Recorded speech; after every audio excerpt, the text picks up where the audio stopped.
Пишете, Демир не търси принцеси, щото вече се има кралица Стефка. Ако много настоявате, ще получите блокиране и малко депресия за спомен, докато другите търсят внимание. Демир се прибира при Стефка.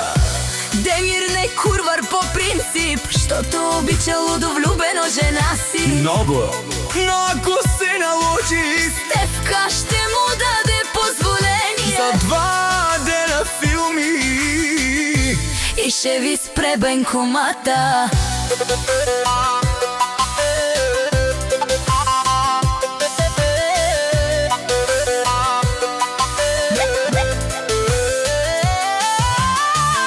Демир не играе с момичета, той вече си има Стефка шефката. Ако някоя много настоява, най-много да получи малко внимание. после подредителят не е намерен.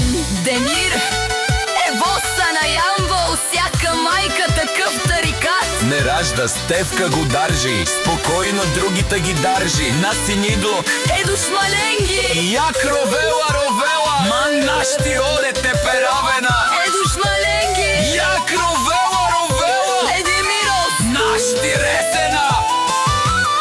зловарите си лаят, А Демир и Стефка не стират, кервана си варви. а зловарите устама Да гледат Демир, не е курвар по принцип, щото обича лудо влюбено жена си.